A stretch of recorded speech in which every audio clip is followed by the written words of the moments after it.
Com essa belíssima introdução, eu quero ler com vocês o texto que tem sido o nosso texto base nessas últimas semanas, que é o texto da armadura do cristão, que está em Efésios capítulo 6, versículos de 13 a 17.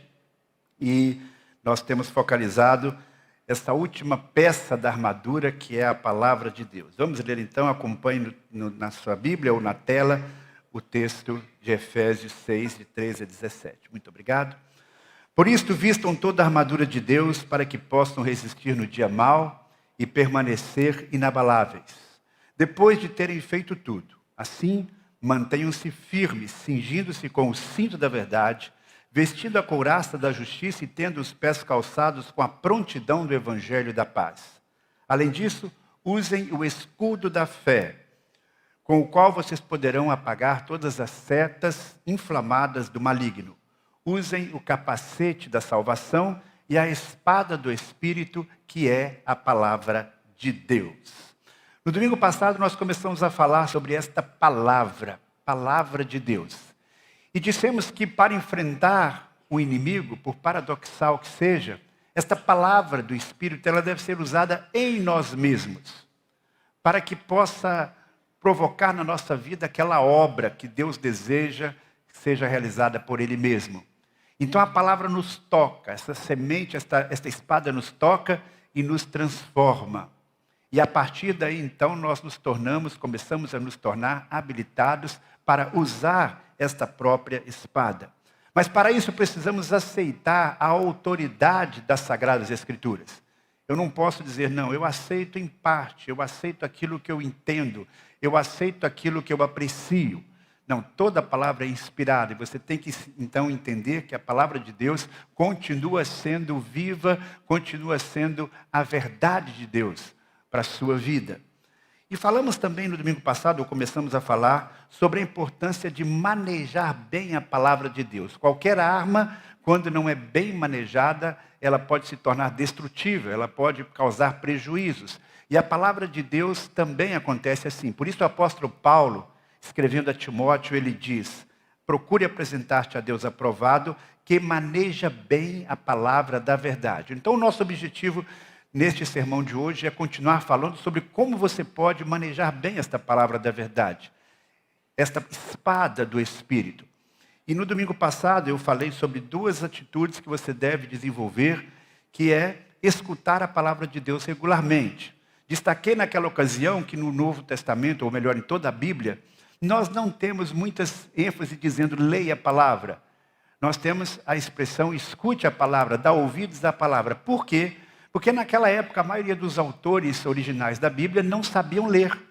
Então, a maneira que a palavra chegava era através da pregação, de uma palestra, de uma orientação, e as pessoas tinham então que ouvir esta palavra e procurar, de alguma forma, meditar nela e gravá-la.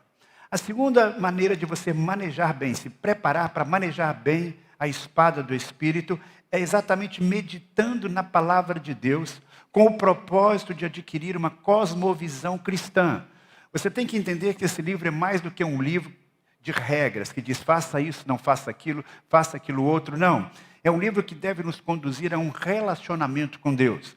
É um livro que visa formar na sua mente a mente de Deus. E a partir desse contato de Deus, vendo o mundo na perspectiva de Deus, você vai ter então atitudes que são corretas, atitudes que são adequadas, usufruindo de todos os recursos que Deus lhe dá para que você possa então obedecer aquilo que está aqui prescrito. Mas muito mais do que simplesmente obedecer, é obedecer com consciência a palavra de Deus. São essas as duas primeiras maneiras que nós devemos utilizar, duas atitudes, para manejar bem a palavra. E hoje prossigo pensando sobre esse manejo da palavra, dizendo que você e eu somos desafiados a decorar textos da palavra de Deus. A meditação da palavra será muito mais eficaz se você memorizar o que nela está escrito. Pode ser que alguns textos da Bíblia você diz assim, eu acho que a Bíblia fala assim, é mais ou menos assim, eu creio que está em tal livro.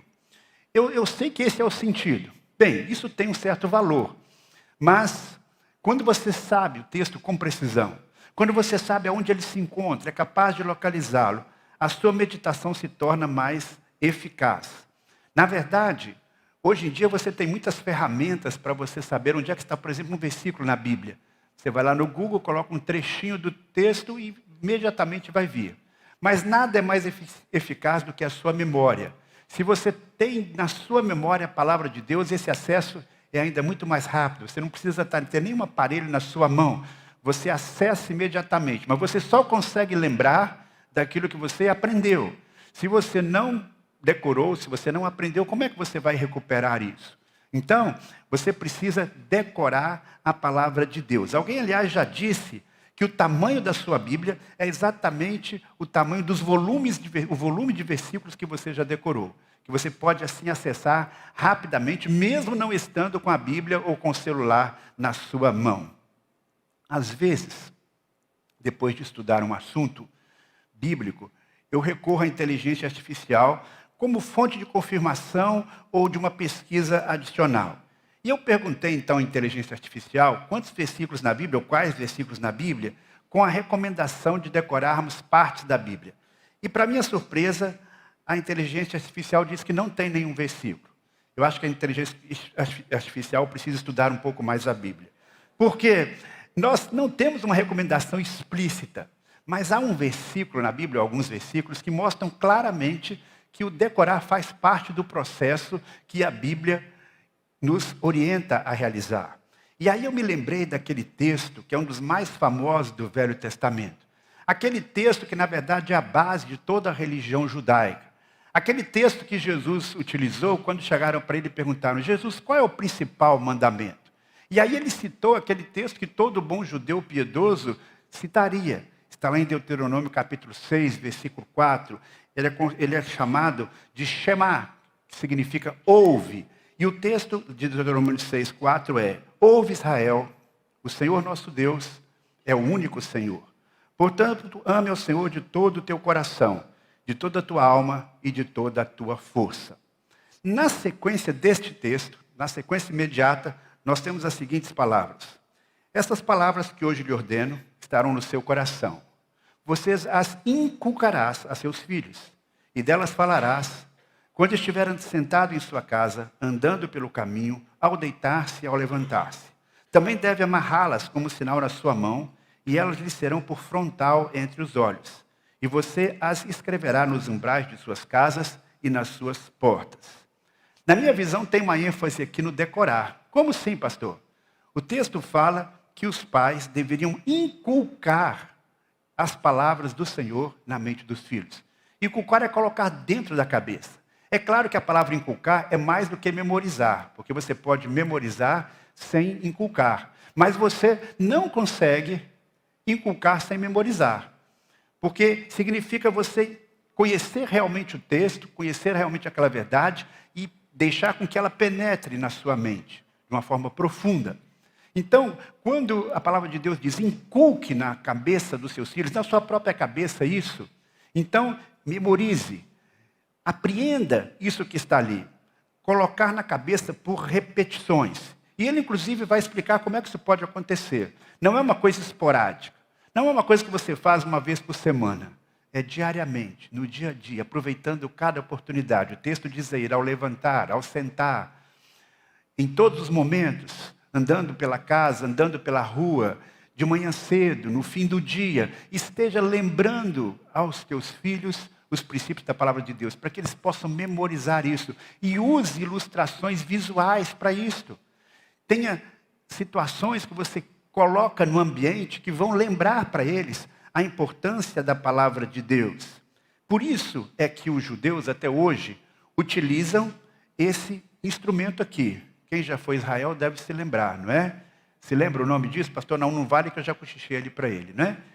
Mezuzá, exatamente. O mezuzá, esse que eu tenho aqui na minha mão, ele é colocado no umbral, na entrada da porta. Até mesmo nos hotéis, nos quartos dos hotéis, você vai lá em Israel, em Jerusalém, todos eles têm algo parecido com isso aqui. São vários formatos e tipos. O que tem aqui dentro? Geralmente tem um rolinho pequenininho, e dentro aqui você tem o trecho de Deuteronômio capítulo 6, versículo 4. Ouve Israel, o Senhor nosso Deus é o único Senhor. Então, é um lembrete o tempo todo da importância da presença e da prioridade de Deus. É claro que muita gente, infelizmente, usa isso aqui como uma espécie de amuleto, não é? E tem gente que vai em Israel e pega isso aqui, compra e coloca na sua casa. Nenhum problema, pastor não me pergunta. Pode colocar isso na porta de casa? Pode. Desde que você não pense que é um amuleto, desde que você não pense que é como aquela Bíblia que a pessoa compra, nunca abre para ler, mas deixa aberta lá em cima da mesa no Salmo 91, né? Pedindo a proteção de Deus. Não, a Bíblia não é para ser utilizada assim. O mezuzá não deve ser colocado na porta da casa de ninguém como uma espécie de espanto a mau espírito. O mezuzá é um lembrete da importância da palavra de Deus. E esse texto aqui fala sobre isso. Coloque no umbral da sua casa, no umbral da porta da sua casa. Mas ele fala também sobre uma outra coisa que os judeus praticaram, especialmente os judeus mais piedosos, que é os filactérios. Jesus Cristo até mencionou sobre isso de passagem, falando sobre os líderes religiosos do seu tempo. O filactério é uma caixinha pequenininha, quadrada, onde você coloca ali dentro também alguns textos principais do Antigo Testamento. E é colocado aqui na testa, por isso que o texto diz aí, coloque aqui no seu rosto, entre os seus olhos, para você lembrar na sua mente que aquilo está aqui, é um sinal físico. Ou então, existe um outro tipo de filactério que tem uma corrente, assim, um cordão, melhor dizendo, que vem aqui do braço esquerdo até o coração. E ali então você tem também um filactério com outro texto da palavra de Deus. Guarda na sua mente, guarda no seu corpo. O judaísmo é cheio de símbolos. Ah, pastor, quer dizer então que eu tenho que fazer igual aos judeus? Não, gente, aquilo é a maneira que eles encontraram para preservar a palavra de Deus. Mas nós temos muitas outras maneiras que nós podemos utilizar. Eu me lembro, por exemplo, quando eu era criança, na minha casa, como na casa de muitos cristãos, nós tínhamos quadros com versículos bíblicos. E eu me lembro claramente de um versículo, de um quadro lá na minha sala, na sala da minha casa. Entrega o teu caminho ao Senhor, confia nele e ele tudo fará. E uma paisagem assim de um caminho bonito. Me lembro de uma flor caindo assim, uma pétala, dizendo, lançando sobre ele toda a vossa ansiedade, porque ele tem cuidado de vós. Eu me lembro pequeno, deitado lá no chão da casa, olhando para cima e olhando para aquele quadro. 1 Pedro capítulo 5, versículo 17. Nunca me esqueci. Na verdade, os nossos pais estavam praticando isso, colocando símbolos que nos ajudavam a decorar e conhecer a palavra de Deus. E eu me lembro que a minha mãe me ensinou bem cedo alguns textos da Bíblia. Um dos mais marcantes para mim é o Salmo 1. Salmo que fala sobre a importância da palavra de Deus. Bem-aventurado o varão que não anda segundo o conselho dos ímpios, não se detém no caminho dos pecadores, nem se assenta na roda dos escarnecedores. Antes, o seu prazer está na lei do Senhor e na sua lei medita de dia e de noite. Pois será como árvore plantada junto aos ribeiros de águas, a qual dá o seu fruto na estação própria e cujas folhas não caem. Pois o Senhor conhece o caminho dos ímpios, cujas folhas não caem. Falhou. E tudo quanto fizer prosperará. O Senhor conhece o caminho dos ímpios, o Senhor conhece o caminho dos justos, mas o caminho dos ímpios conduz à ruína. Não sejais como a ruína, o vento, a moinha que o vento espalha, porque os justos permanecerão firmes e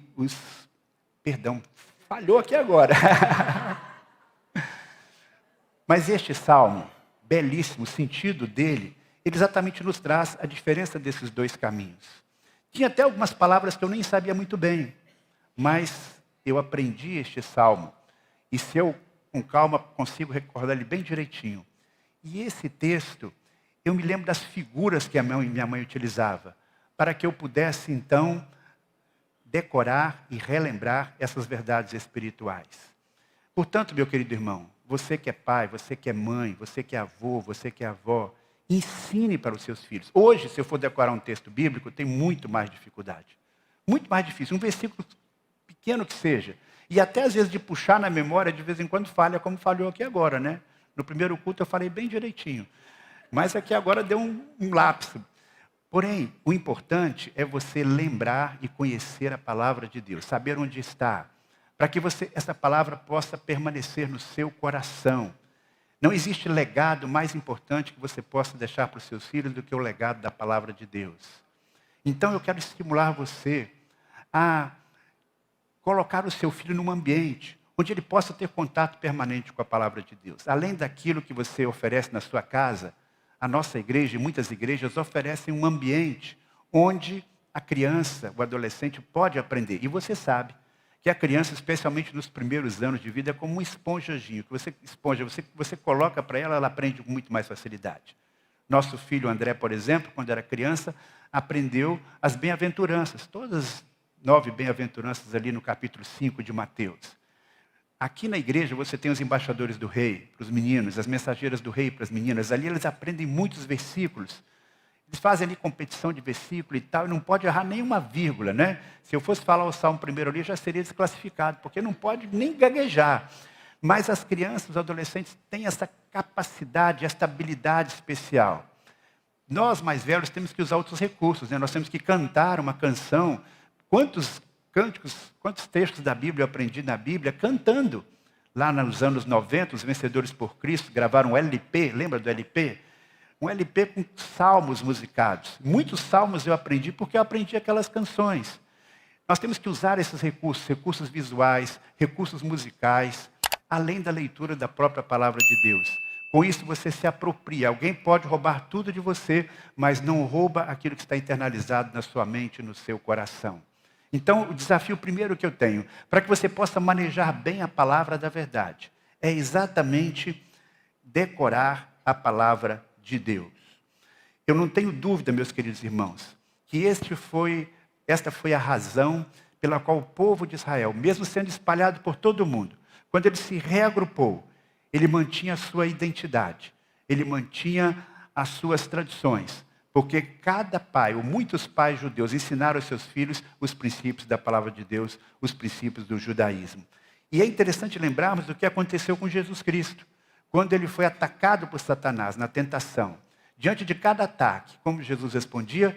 Está escrito, nem só de pão viverá o homem. Está escrito, não tentarás o Senhor teu Deus. Está escrito, ao Senhor teu Deus adorarás e só a Ele servirás. Para você então manejar bem a espada do Espírito, a memorização é importante. Mas a memorização não é suficiente. Porque se você ficar só na memorização, pode ser que você fique no modo papagaio. Fala sem entender o significado. Por isso é importante você procurar entender o real significado do texto no seu contexto histórico e atual. É impossível você usar adequadamente a Bíblia se você ignorar que ela foi escrita num outro contexto, há milhares de anos atrás, um contexto histórico e cultural específico, e que alguns dos seus ensinamentos foram para aquele povo.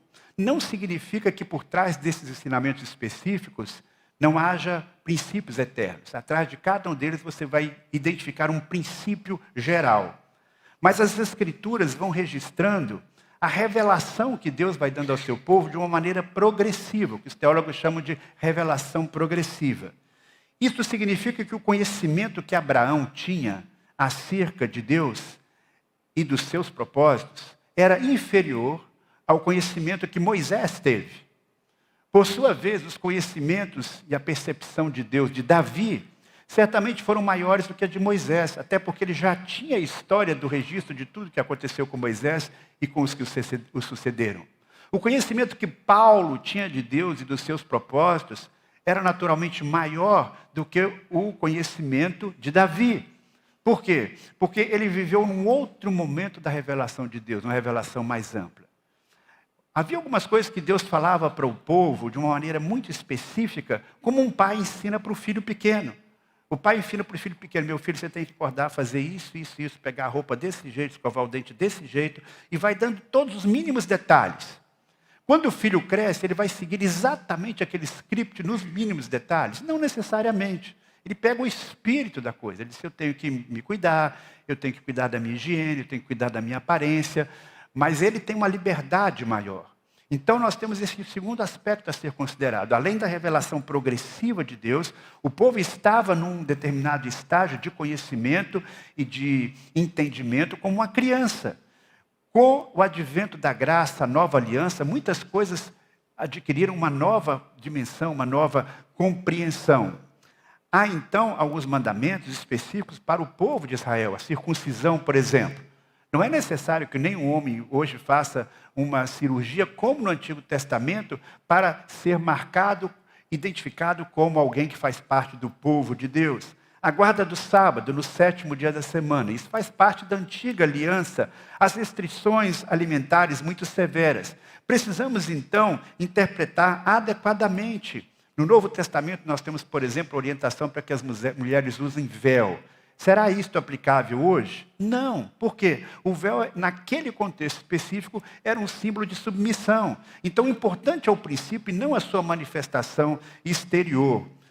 Por trás dessas regras e leis específicas, existem, então, princípios que nós devemos descobrir para aplicá-los à nossa vida. Os rituais simbólicos dos animais são figuras da obra de Jesus Cristo. Em Cristo nós temos, então, um novo paradigma, um novo patamar de revelação dos propósitos de Deus. É interessante que um estrangeiro, sem nenhuma instrução sobre o Velho Testamento, estava lendo um texto lá dos profetas. E esse homem está confuso. Apesar dele ter uma boa instrução acadêmica, apesar de ser um alto oficial, um ministro da fazenda de um país africano, ele está lendo as Escrituras, mas sem entendimento do que está acontecendo. E aí nós temos lá em Atos capítulo 8 o registro deste fato. O Espírito Santo fala com Filipe, a quem Deus leva para perto desse homem, dizendo-se, aproxime-se desta carruagem, onde aquele homem estava lendo o texto sagrado, fazendo uma viagem, e acompanha. Correndo para lá, Filipe ouviu que o homem estava lendo a profecia de Isaías. Então perguntou, o senhor entende o que está lendo? Ele respondeu, como poderei entender se ninguém me explicar? E convidou Filipe para sentar-se ao seu lado. Ora, a passagem da Escritura que estava lendo era esta. Foi levado como ovelha para o matadouro, e como cordeiro mudo diante do tosqueador, não abriu a sua boca. Na sua humilhação lhe negaram justiça. Quem poderá falar de sua descendência? Porque a vida dele é tirada da terra. Esse foi o texto que este oficial estava lendo. Então Eunuco perguntou a Filipe, peço que você me explique, a quem se refere o profeta? Fala de si mesmo ou de outra pessoa? Então Filipe explicou, e começando com esta passagem da Escritura, anunciou-lhe a mensagem de Jesus. Ou seja, houve uma interpretação por parte de alguém, ajudando a entender o significado daquele texto da palavra de Deus. Queridos irmãos, existem regras, chamadas regras hermenêuticas, regras para a interpretação das Escrituras. Porque na Bíblia nós temos diferentes tipos de literatura. Nós temos as narrativas, nós temos as leis, nós temos os provérbios, nós temos as parábolas, nós temos as profecias, temos textos de instrução direta, nós temos as cartas. E para cada tipo de literatura, existem alguns princípios básicos de interpretação. Eu não posso interpretar nos detalhes um texto do Velho Testamento como eu interpreto um texto do Novo Testamento. Isso sem dizer que alguns textos aparentemente se contradizem. Por exemplo, se você ler lá o Salmo 109, Salmo 109 é chamado de uma oração imprecatória, em que o salmista está dizendo, olha, que os meus inimigos se lasquem, que eles tenham os seus filhos mortos com a cabeça jogada nas pedras, que a mulher traia, que ele fique na lona, estou atualizando o que está lá, não é? Que ele realmente sofra todo tipo de maldição e infortúnio. Aí vem Jesus e diz, não, Senhor, perdoa os meus inimigos. Eu oro por eles. Eu perdoo os inimigos porque eles precisam de perdão. Para quem que eu vou seguir? O Salmo 109 ou a palavra de Jesus? Você percebe? Então, tem textos que você precisa ter esta sabedoria para adequar. Muitas igrejas têm programas e práticas com uma base bíblica em situações específicas do Antigo Testamento. São textos fora do contexto. Já mencionei aqui uma outra vez e acho sempre interessante esse exemplo. Quando a pessoa pega textos ao lado da Bíblia, pode dar problema, não é? Já contei aqui, vou repetir. Quando o sujeito falou, eu quero saber o que Deus quer que eu faça hoje. Aí pegou a Bíblia assim, em qualquer lugar, e aí leu aquele texto. Judas foi e suicidou-se. Aí ele se assustou. Não, deve estar alguma coisa errada. Aí ele abriu um outro texto lá nos Evangelhos, é aquele texto do final da parábola do bom samaritano. E ele leu aquele trechozinho. Vai tu e faz o mesmo. Ele disse, nossa mãe, o negócio ficou sério. Quero um outro texto, Senhor. E aí ele abriu rapidamente no outro texto, também do Novo Testamento, fora do contexto, e leu. E o que tende a fazer, faz-o depressa. Né? Meus queridos irmãos, a chave hermenêutica, ou a chave de interpretação da Bíblia, é Jesus Cristo. Jesus Cristo disse, as Escrituras de mim testificam. Então, se você quer saber como agir, como interpretar o restante da Bíblia, você tem que olhar para Jesus. É a partir dele que aqueles textos confusos e outras coisas começam a se encaixar. Mas, além disso, além de termos esta instrução e o Espírito Santo que nos ajuda a compreender o que está na palavra de Deus, e ajuda mesmo, quando você não é um cristão, você não tem essa ajuda nesse nível, porque o Espírito Santo não está dentro de você. É muito comum a experiência de uma pessoa que não é um cristão, pega a Bíblia e não entende muita coisa. Puxa, não entendo quase nada aqui, porque os seus olhos espirituais ainda não se abriram. Mas no momento que ele se converte, muita coisa começa a fazer sentido. Por quê? Porque ele tem a iluminação do Espírito Santo. Mas além disso, há um outro recurso poderoso que Deus nos dá para que nós possamos compreender a palavra de Deus. E aí então é uma outra orientação para que você possa manejar bem a palavra da verdade. Você e eu devemos contar com a ajuda dos mestres. Eu gosto muito desse texto de Efésios, capítulo 4, versículos 11 e 13, quando diz que Deus mesmo designou alguns para apóstolos, outros para profetas, outros para evangelistas, outros para pastores e mestres. Eles são responsáveis por preparar o povo santo para realizar a obra e edificar o corpo de Cristo, até que todos alcancemos a unidade da fé e do conhecimento do Filho de Deus. Até que alcancemos a unidade da fé, que a fé e o conhecimento do Filho de Deus produzem, e amadureçamos, chegando à completa medida da estatura de Jesus Cristo.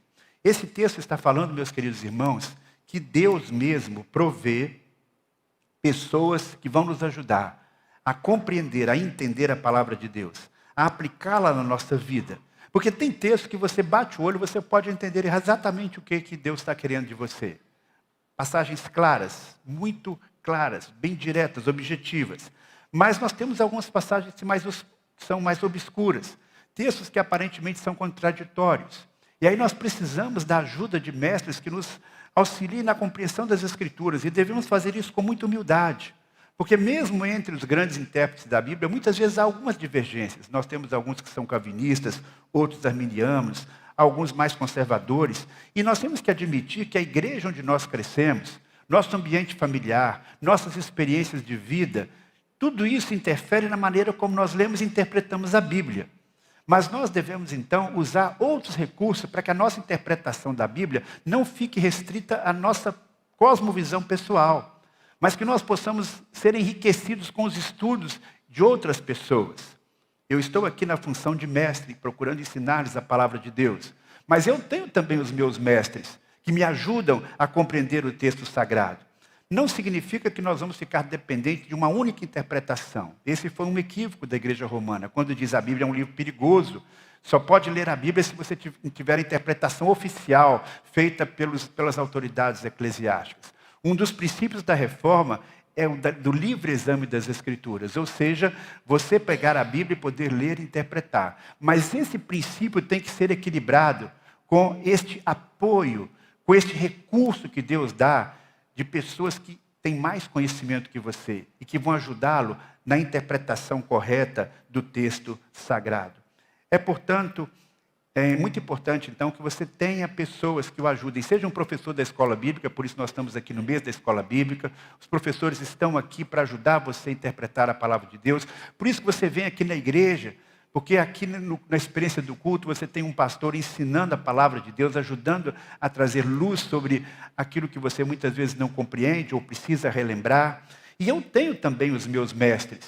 Eu leio frequentemente John Stott, Philip Yancey, Israel Belo, Bill Hybels, Exaltino Coelho, Eugene Peterson, Hernandes Dias Lopes, Max Lucado e tantos outros. Então, nós devemos aproveitar esses dons maravilhosos, pessoas que Deus chamou para nos ajudar na compreensão do texto sagrado.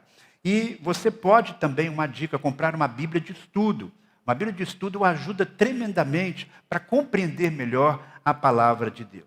Por último, e de tão grande importância, depois da leitura, da meditação, de decorar, de interpretar corretamente, você e eu somos desafiados a praticar a palavra de Deus. Pratique os ensinamentos bíblicos. E aí nós vamos para Tiago. Tiago, capítulo 1, versículo 22 a 25. Não se limitem, porém, a ouvir a palavra. Ponham-na em prática. Do contrário, só enganarão a si mesmos. Pois se ouvirem a palavra e não a praticarem, serão como alguém que olha no espelho, vê a si mesmo, mas assim que se afasta, esquece como era a sua aparência. Se, contudo, observarem atentamente a lei perfeita que os liberta, perseverarem nela e a puserem em prática, sem esquecer o que ouviram, serão felizes no que fizeram. O propósito de Deus com a sua palavra, ele se cumpre completamente na nossa vida apenas quando nós chegamos no ponto da prática. Muitas vezes, para chegarmos ao ponto da prática, aquele conhecimento, aquela verdade vai ter que passar primeiro na nossa mente, descer para o nosso coração e finalmente se exteriorizar através de nossa ação. Na verdade, o ideal é que assim aconteça. Você recebe a palavra, você medita na palavra e você então tem o seu coração, a sua disposição mudada e você pratica. Mas, a bem da verdade, nem sempre esse processo se completa dessa forma na nossa vida. Porque nós temos as nossas mazelas, nós temos as nossas feridas emocionais, nós temos os nossos bloqueios, nós temos as nossas limitações. E aí? E aí eu diria que essa palavra tem que chegar primeiro na sua mente. E muitas vezes passar diretamente para a ação. Significa que muitas vezes eu vou obedecer, mesmo que eu não esteja sentindo vontade de obedecer. Muitas vezes eu vou obedecer porque eu entendi que Deus quer que eu faça aquilo. Eu não quero perdoar o meu cônjuge, eu não quero perdoar o meu filho, não quero perdoar o meu pai. Eu não sinto isso, não estou sentindo vontade. Isso me desobriga do perdão? Claro que não. Eu tenho um entendimento racional e eu vou agir com aquela pessoa como se ela não tivesse um débito diante de mim. Eu vou tratá-la bem, eu vou cuidar dela, sendo uma pessoa que Deus mandou que eu tivesse ali esse cuidado com ela. Domingo de manhã, eu sei que eu tenho que estar aqui na igreja. Eu sei que eu tenho que frequentar regularmente uma comunidade de fé. Ah, pastor, mas eu não estou afim. No dia que eu estiver afim, eu vou. Não, meu irmão. Não está claro na Bíblia que você deve estar na presença do Senhor com seus irmãos? Venha mesmo sem vontade. E eu tenho certeza que na maioria das vezes que você vem sem vontade, quando você sair daqui, você diz, puxa vida, que bênção. Que bênção que eu não me deixei dominar pelo meu desejo momentâneo. Ah, eu não quero ajudar o meu próximo. Ele que se vire. Ele que se vire. Mas de repente o Espírito Santo está dizendo, ajuda. Se você ouve a voz do Espírito Santo através da sua palavra, você ouviu aqui o sermão, você foi desafiado, então você pratica, Deus vai colocar esse sentimento no seu coração. Eu não tenho dúvida disso. Porque tudo aquilo que vem de bom vem de Deus para a nossa vida. Então não espere sentir para fazer aquilo que você já sabe claramente que você precisa fazer. Ah, no dia que Deus me der assim, o espírito de generosidade, eu vou dar uma oferta para missões. Não, meu irmão. É seu dever contribuir, é seu dever fazer, faça, obedeça. A Bíblia não diz assim, olha, quando você se sentir bem, quando você concordar com Deus, quando você sentir assim, lá no íntimo do seu coração, você deve fazer, senão você está liberado. Se tem esse texto na Bíblia, eu ainda não encontrei. É importante que você realmente pratique a palavra de Deus. O apóstolo Tiago está dizendo aqui que você deve realmente fazer aquilo que você precisa ser feito, aquilo que está claro nas Escrituras. Se você não está com vontade de fazer alguma coisa, se você não está com vontade de ler a sua Bíblia, se diz, Senhor, eu prefiro a Netflix e não quero ver um filme cristão, você pode ter esse sentimento, mas a questão é o que você faz. Você segue o seu impulso humano ou você vai obedecer à palavra de Deus? Você obedece mesmo sem querer, você vai colher os frutos, os resultados no devido tempo. A obediência nem sempre produz os resultados imediatos. É como uma colheita, é como uma semente. Você planta hoje e deverá acontecer a colheita daqui a algum tempo. Mas essa colheita vai ser feita. Você plantando a obediência, você vai colher os frutos da obediência. A palavra de Deus diz que você será bem-sucedido. Você vai se tornando uma pessoa semelhante a Jesus. E Deus vai mudando o seu coração. É claro que quando a gente obedece concordando, a gente obedece com grande alegria, é muito mais fácil obedecer. Mas mesmo quando for difícil, se está claro para você, pela Bíblia, o que Deus quer que você faça, faça. O que você vai fazer com essa palavra de hoje? Como diria minha avó, não deixe entrar para um ouvido e sair pelo outro. O apóstolo Tiago fala aqui do perigo de ouvirmos a palavra como quem olhasse para um espelho. Lembrando que o espelho naquele tempo não era como o dia de hoje. Era um espelho assim mais embaçado. Então a pessoa via assim mais ou menos um vulto, via alguma coisinha e depois, às vezes, ele até já se esquecia como era a sua aparência. Não tinha espelho para tudo quanto é lado. Hoje em dia é um pouco diferente. Mas há um detalhe interessante. Quando a gente passa no espelho, especialmente as mulheres, né, com todo respeito às mulheres, cada vez que uma mulher passa em frente do espelho, especialmente se for uma mulher vaidosa, ela vai achar alguma coisa que precisa consertar, né? Ajeita o cabelo aqui, retoca alguma coisa, nunca vai estar perdido. Já parou e olhou para o espelho e não fez nada? Só mesmo um homem assim daquele tipo, bem machão, né? Olha, está tudo bem. Pois eu queria dizer que a gente deve ter uma postura como dessa mulher vaidosa, no sentido espiritual. Olha a palavra de Deus, é um espelho, vai mostrar alguma coisa que precisa fazer um ajuste. Faça aquele ajuste, mas não se esqueça de que esse ajuste tem que continuar acontecendo sempre. Vem um vento contrário, vem uma situação, você precisa estar ajeitando ali, se você é homem, ajeitando a gravata, não é mesmo? Por quê? Isso significa você colocar em prática aquilo que você viu que precisa ser ajustado na sua vida. O que isso tudo tem a ver com batalha espiritual? Tem tudo a ver. Porque na medida em que você vai adequando a sua vida, na medida que você vai ajustando a sua vida ao padrão de Deus que está apresentado na sua palavra, a sua vida vai sendo transformada.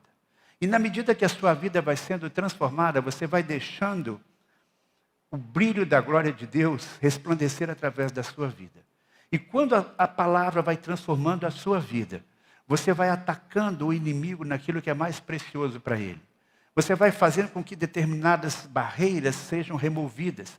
Barreiras que as pessoas criaram em relação a Deus. Barreiras que as pessoas criaram em relação a Jesus Cristo. As pessoas vão vendo a transformação que a palavra de Deus e Deus está fazendo na sua vida. O brilho da glória de Deus vai enchendo a sua vida. E as pessoas ficam impactadas. E elas então vão se converter. E elas então vão ser edificadas na sua fé. Se esse processo não acontece na minha vida em primeiro lugar, aquela pessoa continua bloqueada. Mas quando eu uso a espada do Espírito na minha vida, permitindo essas mudanças, meditando, decorando, transformando, a minha vida vai sendo transformada e aquilo de alguma maneira impacta a vida de outra pessoa.